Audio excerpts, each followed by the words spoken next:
어제 3단계 등교 개학이 마무리됐죠. 그런데 수도권 확산세가 좀처럼 꺾이지 않고 있습니다. 6월 들어 확진자 수가 계속 30명 밑으로 떨어지지 않고 있는데요. 네, 오늘 새벽 인천에선 한 자매가 확진 판정을 받아 관련 학교가 모두 원격 수업으로 전환됐습니다. 이런 가운데 교육부는 올해 입시 일정에는 변동이 없다는 사실을 다시 한번 강조했는데요. 고3들이 불리하지 않도록 할 수 있는 정책을 7월 중에 발표한다고 밝혔습니다. 관련 소식을 최희연 기자와 알아보겠습니다. 어서 오시죠. 안녕하세요. 네, 안녕하십니까. 자, 연일 학생 확진자 소식이 이어지고 있습니다. 이번에는 인천에서 자매가 확진자가 됐다고요. 네, 그렇습니다. 이제 서울 원무고에 이어서 인천에서 오늘 새벽이죠. 학생 확진자 2명이 발생했습니다.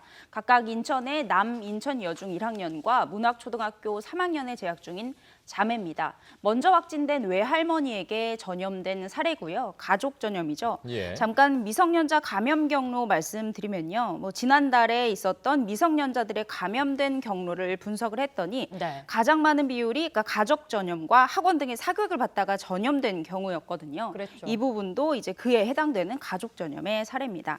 이 이제 확진된 두 학생 모두 어제 학교를 모두 등교를 했기 때문에 해당 학교는 모두 폐쇄 조치를 했고요. 이제 미추홀구에 소재한 이 두 학교는 6월 19일까지 등교를 중단하고 원격 수업으로 전환하게 됩니다. 예. 학생과 교직원이 이제 문학초, 남인천 여중 모두 한 700명 정도가 되는데요. 이제 해당 학교에 운동장에 선별 진료소를 설치하고 검사 대상으로 분류된 분들의 검사를 지금 진행을 하고 있습니다. 예. 다만 이제 주변의 학교에는 영향이 없어서요. 주변의 다른 학교들은 등교 중단하지 않고 뭐 평상시와 똑같이 등교를 유지하게 될 예정입니다. 또 이제 고3 확진자가 나와서 전수조사를 벌였죠. 어제 이제 서울 원무구에서는 학생과 교사 모두 이 검사원 모두 전원 음성 판정을 받았습니다.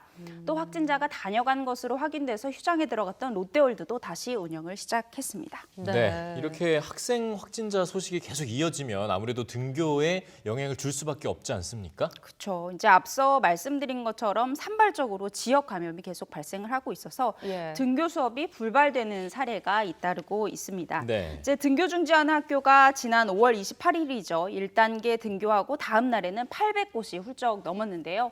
오늘은 520곳에 달합니다.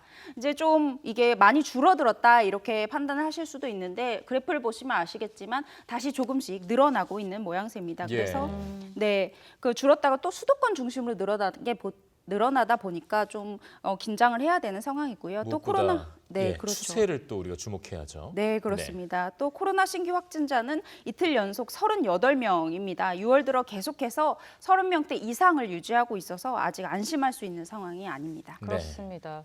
아무래도 이런 상황들이 지속되다 보니까 가장 걱정이 되는 건 이 무더운 날씨에 입시를 준비하는 고3 학생들이 아닐까 싶은데요. 교육부에선 입시 일정에 여전히 변동이 없다. 이렇게 발표했다죠. 네, 그렇습니다. 오늘 이제 윤해 사회부 총리가 한 라디오 프로그램에 출연해서요. 올해 치를 수능 일정과 대입 일정이 변동이 없다. 이렇게 다시 한번 강조했습니다.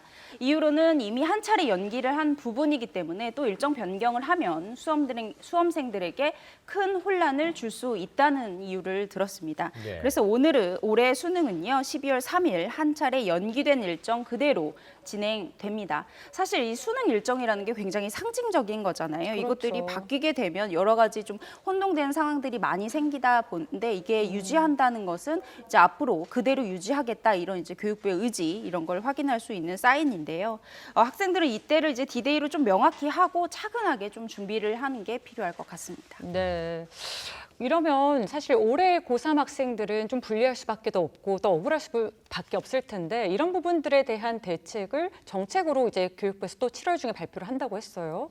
네, 그렇습니다. 이제 코로나 사태가 장기화되다 보니까 사실 제일 불쌍한 게 고3이다 이런 얘기가 나오고 있잖아요. 예. 그래서 뭐 사상 최대의 반수생이 쏟아져 나올 것이다 이렇게까지 얘기가 나오고 있는데요. 최근엔 또 이제 최저 등급이 없던 전형에 최저 등급 아예 신설한 대학교까지 나와서 원성을 사기도 했습니다. 저희도 보도를 한번 해드렸는데요. 그래서 교육당국이 이 부분을 바로 잡겠다는 겁니다. 그래서 고3이 올해 대입에서 불리하지 않도록 하는 정책을 다음 달이죠. 이제 7월 중에 발표 발표하겠다는 겁니다.